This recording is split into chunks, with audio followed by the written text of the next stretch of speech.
لو أنزلنا هذا القرآن على جبل لرأيته خاشعا متصدعا من خشية الله وتلك الأمثال نضربها للناس لعلهم يتفكرون. الحمد لله والصلاة والسلام على رسول الله وعلى آله وصحبه ومن والاه. السلام عليكم ورحمة الله. برزان خوش حالم لواني 201 لوانه كاين تفسير قرآن بيروز بهم وخزمتان بابست رزامندي خوي گوره وهيوادان بأيوة آزي السودي لور بقرن. أعوذ بالله من الشيطان الرجيم. بسم الله الرحمن الرحيم. يؤتي الحكمة من يشاء ومن يؤت الحكمة فقد أوتي خيرا كثيرا وما يذكر إلا أولو الألباب.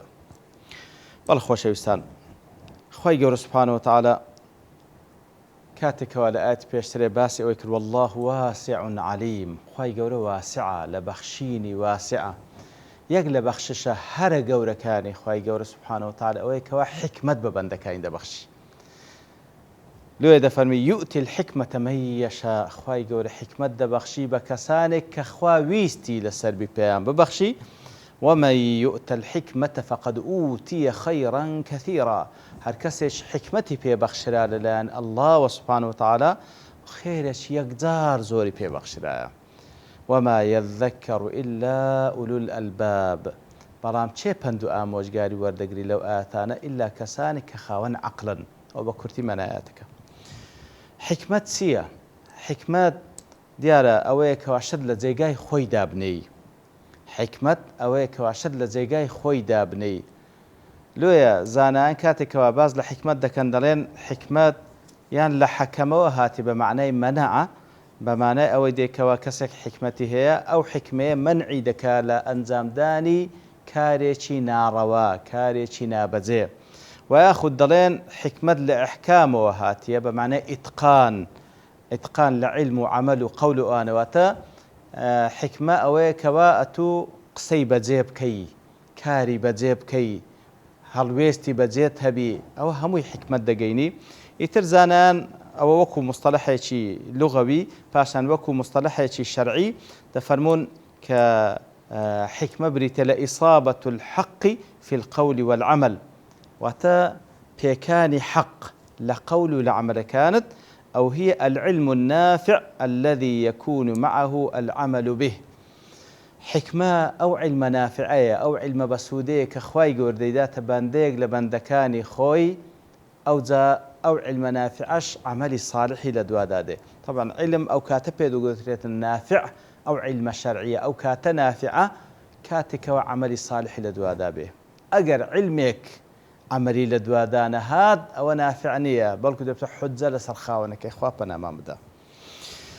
لێ هەندێک دەزانان دەفەرمون حکمە واتە قورئانی پیرۆز لەبەرەوەی فعلا قورئانی پیرۆزە ئینسانی فێرە حکمە دەکا پێکان لە قەول و لە عەمەل.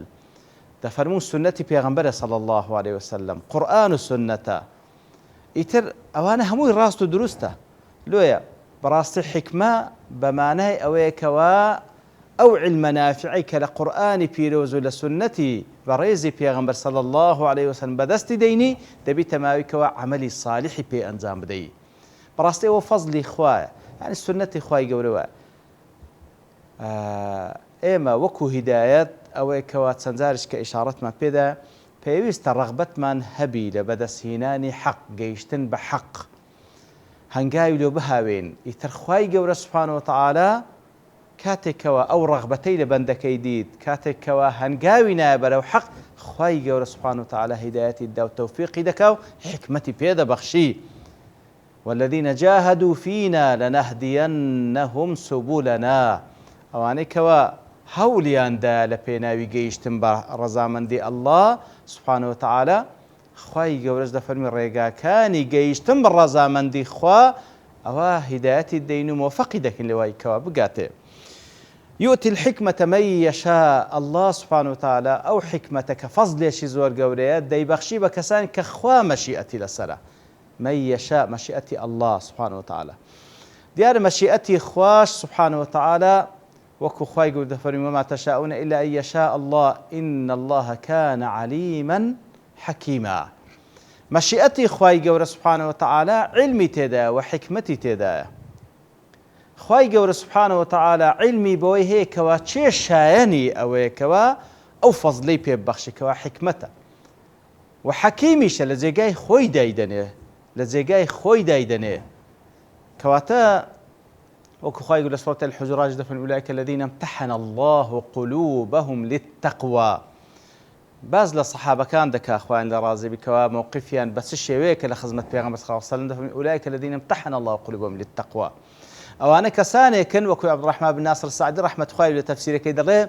أو أنا كساني كن خواي قوري اختباري دل كاني كرد أو جا لا اختبارك درس أنا شاني أون كخواي قور تقوى بيبخشي شاني أون كأودلانا برلا تقوى بي سبحان الله كواتا مشيئتي خواي قور سبحانه وتعالى أو فري علم حكمة عدالتي تدا وكو قتمان سنتكي أو رغبتي لا جيشتن بحق بي هنقايلو بها أكيد خواي قور موفقي دكا سبحانه وتعالى لبروي خواي قور حكمة عدالة علمي فيها كواتشيش يعني أو فضل قوريه ومن يؤت الحكمة فقد أوتي خيرا كثيرا هركسك أو حكمتي بيبخشي هركسك أو حكمة قوري بيبخشي فهمو تيجيشتن لقرآن ولسنة تاوكو علمي نافع لي بدز بيني وبيكا تعملي صح براستي خير شي زور قوري بدسينا فقد أوتي بيبخشرا تسي بيبخشرا خيرا كثيرا شي وهذا فرمي الله سبحانه وتعالى بعظمتي خوي فرمي هركسك خوي قوري او حكمتي بيبخشي او براس خيري شي يقدر زوري بيبخشرا كوات براستي خيري زور لا خوي قوري اوي كوا خوي قوري موفقت بك لبو علمي نافع وعملي صالح علمي شي بسود هل ينزراو للقران ولا السنه كببي تماوي عملي صالحي لي باشكوي أو خير زورك كواتا أو كسي كوا دنيا في بخشرا خواي جور الدنيا بمسلمان وبكافر ددا كواتا بخشيني مال بلغنية لسروي خواي جور خوشي دوي ياخذ خيري في بخشية إيوا هي بدبخت دبي بو مالي كوا في بخشرا بو مالي في بخشرا للدنياش دا هرنا مرتاحة للدنياش دا في بدبخت بوا وهروها لقيامتيش دينار بدينار حساب اللي قال لك ايوا شيء طبعا او مالك بي بخشرا كديت بوي تما رحمتك لبوي هم لدنيا دبخشي هم لدنيا دبخشي هم لقيامتي بربو مردقريتو كواتا مال مقياس نيه شهاده مقياس نيه همو اعراض كان دنيا مقياس نيه همو لبو ابتلاء بلام اويك اخواي قبل حكمتي بي بخشي كبريتيا وكو بازمك لاقوال العلماء حكمت بريتيا لو زانست بسودي هلين زراوي قرآن السنة كذا بتما عملي صالح أو خيرت يقزار زوري في بخشرا وكو خواي يقول بفيغم إنا أعطيناك الكوثر كوثر سبحان الله خيرت يقزار زور لازمني أو خير يقزار زورة أو رباري كوثرية كوا خواي يقول بفيغم بخشي لقيامة صلى الله عليه وسلم يتر أتباعي بفيغم صلى الله عليه وسلم أتباعي في غمس خلاص خواي يقول حكمتي أم بيدا بخشي هل وكو في غنبري بخشي لضمني أو حكمته أو كوثرية أو دا أو كوا فعلا طالبي حق بي خواي يقول أو حكمتي بيدا بخشي هل كسج أو حكمتي بيدا بخشرا فقد أوتي خيرا كثيرا وما يذكر إلا أولو الألباب برام تشيبن دعاء موجقاري وردقري لو آتانا أوانيك أولو الألباب الألباب جمعي لب وتعقلكي كاكلي عقلكي دانا بوشتا بهوا وآرزو عقلي شي مجردة بوشي ويكوا خواي قول خلقي كردي لجيت تأثيري هوا وآرزونية بلكو لجيت تأثيري نوري قرآن وحكمتي سنة كاني في غنبري صلى الله عليه وسلم أوانا بندو آموش قاري وردقرن خواي قول لوان ما مجمل إن شاء الله يتر براستي أو حكمته كوا خواي قول بكسان دي بخشي لا درباري أو حكمتش وكل حديث صحيح دا هاتي لبخاري مسلم عبد الله كري مسعود دجر خالد الرازي كوا تفهم في صلى الله عليه وسلم فرموي لا حسد إلا في اثنتين جائز نییە حەسوودی بە هیچ شتێک ببەی ئیلا بە دوو کەس نەبی. لێرەدا حەسوودی وەکو زانان دەفەرمێ معنای غیبتە دێ. فەرق لە بەینی حەسوودی و غیبتە چییە؟ حەسوودی ئەمە منع کراینە، گوناه و تاوانێکی گەورەیەکەوە کەسێک حەسوودی بە کەسێک ببە. حەسوودی ئەوەیە کە تەمەنا بکەی ئەو فەزڵێ بە فڵانە کەس بەخشرا ئەوجا هەر شتێکە لەوی وەرگیرێتەوە بدرێتە تو. ئەو حەسوودیە، ئەو حەسوودیەکەوە نەهی لێکرا، تاوانێکێک زار زۆر گەورەیە. بەڵام غیبتە ئەوەیەکەوە فەزلێک بە کەسێک بەخشرایە تەمەنا بکەی بە توش ببەخشرێ ببێ ئەوەی لەوی وەرگیرێتەوە، ئەوە جائیزە. ئەو لە چێن دەرێت جائیزە؟ لە دوو شتان جائیزە ئەوەش. رەجل ئاتاه الله مالا، پیاوێک خوای گەورە ماڵێکی پێبەخشیە، فسلطه على هلكته في الحق. ئەو پیاوەش کە خوای گەورە ئەو ماڵی پێبەخشیە، ئەو ماڵەی مسەلەت کردیە لەسەر ئەوەی کەوا هەمووی سەرف دەکات لە حەق. فسلطه لێرەدا وەکو زانان دەفەرمێن فسلطه بەڵگەی لەسەرەوەی کەوا طبعا إن النفس لأمارة بالسوء وأحضرت الأنفس الشح. نفسی ئینسان دائما بەرەو خراپەی دەبات. نفسی ئینسان حەزی لە بگریە، حەزی لە ڕەزیلیە، دەبی مجاهدەی نفسی خۆی بکە ئەو کەسە. ئیتر ئەو کەسە مجاهدەی نفس خۆی کردی و مسەلەتی کردی ئەو ماڵەی لەسەرەوەی کەوا هەمووی سەرف دەکات لە چی؟ لە حەق، لەو جێگای کە خوا دەیەوێت سبحانه وتعالى بە حەق سەرفی دەکات. ئیتر ئەو کەسە بەڕاستی هەندەیە غیبتەی پێ ببەی، حەسوودی پێ ببەی، نەک حەسوودی پێ ببەی کە لێی وەرگیرێت. نا، یا ڕەبی خوای گەورە ئەوەندەیت کە بەوی ببەخشی، بەڵام خوا ئەمنیش پێ ببەخشە تاوەکو ئەوها سەرفی بکەم. طبعا ئەو بەو نیەتەی ئەگەر بە صادقی و بە ڕازگۆیی بەو نیەتە لە خوای گەورە بکە، ئەگەر پێشی نەبەخشی ئەزر پاداشتکە هەلە بۆ دەنووسی. ورجل آتاه الله الحكمة فهو يقضي بها ويعلمها. وهروها کەسی دووەم کەوا جائزە غیبتەی پێ ببەی، پیاوێک خوای گەورە حکمەتی پێبەخشیە، ئەو علمە نافعەی پێبەخشیە کەوا وەکو گوتمە هەڵێنجراوی قورئان و سنەتە، ئەویشیان فهو يقضي بها باڵین کاری پێ دەکات لە بۆ خۆی، ويعلمها کاری پێ دەکات لە بۆ خۆی ئەو علمە نافعەی کردیتە عەمەل، ويعلمها خەڵکیش فێر دەکات. ئەوەش شایانی هەندێکەوە غیبتەی پێ ببەی، تەمەنا بکەی وەکو ئەوی خوای گەورە بە توش ببەخشی تاوەکو ئەوی ئەتوش وەکو ئەو کاری ساچ پێ بکەی و هەروەها فێرە خەڵکیشی بکەی. ئیتر بەڕاستی ئەوەشیان عینی جائزە لەو دوو مووقیفە خوای گەورە سبحانه وتعالى وەکو پێیان سڵ سەلەم فێری کردین کەوا جائزە ئێمە تەمەنای ئەو دوو مووقیفە بکەین. لە دوای ئەوە هەر لە درێژێ ئاەتەکانی بەخشین دەفەرمی وما أنفقتم من نفقة أو نذرتم من نذر فإن الله يعلمه وما للظالمين من أنصار.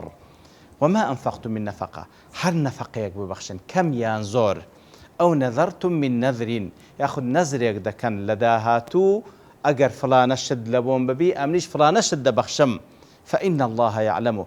خوای گەورە پێ ئاگادارە.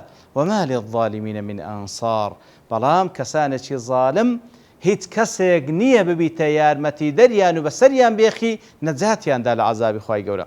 جا لێرەدا وما أنفقتم من نفقة کەمیان زۆر ببەخشن لە ئێستا کە دەیبەخشن، ئەو نەذەرتم من نەذرین کەوا لە داهاتوو نەزرێک دەکەن شتێک ببەخشن، ئەوە خوای گەورە پێ ئاگادار. جا لێرەدا دیارە نەزر حکمەکەی وەکو زانایان دەفەرمون مەکروهە بەڕاستی ئینسان نەزر بکات، لەبەرەوەی تو دەڵێ خوای ئەگەر فلانە نەخۆشیم لۆ چاکەوێ خوای ئەم لەوها دەبەخشێت، نابێت تو تەعامل لەگەڵ خوای گەورە بکەی بە شەرت، نا ئەسڵ وایە ئەتو ئەگەر داواکاری لە خوای سەدەقەی بکەی باشترە، سەدەقەی بکەی لەبۆی کەوا بەلا و موسیبەت لەسەر لاکەوی، نەک بەڵای ئەگەر لاکەت ئەو جا ینی بە شەرت لەگەڵ خوا تەعامل بکەی. بەڵام بە هەر حاڵ ئەگەر نەزریشت کرد واجبە لەسەرت جێبەجێ بکەی، مەگەر نەزرەکەت گوناه و تاوانی تێدا بیتن، لەو حاڵەتەی پێویستە خۆتی لێ پارێزی کەفارەت بدەی و نەزرەکەی جێبەجێ نەکەی. بەڵام من نذر أن يطيع الله فليطعه، پێغەمبەر نەفەرمی هەر کەسێک نەزری کرد بە ئیطاعکردن پێویستە نەزرەکەی جێبەجێ بکاتن، کەواتە مادام نەزرت کردی ئەسڵ وایە نەیکەی مەکروهە، بەڵام کردت دەبی جێبەجێ بکەی،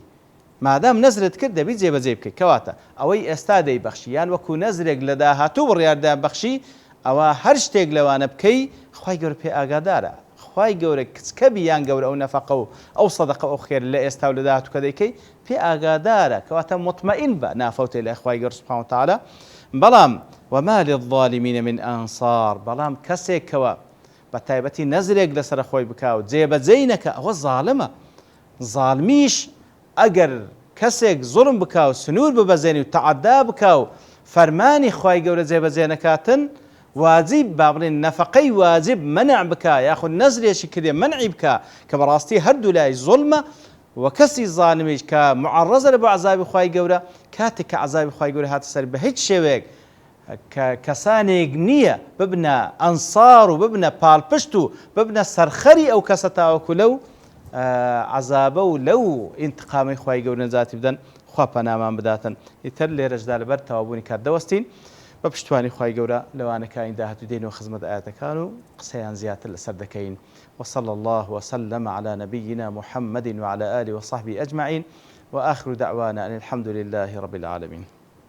لو أنزلنا هذا القرآن على جبل لرأيته خاشعا متصدعا من خشية الله وتلك الأمثال نضربها للناس لعلهم يتفكرون.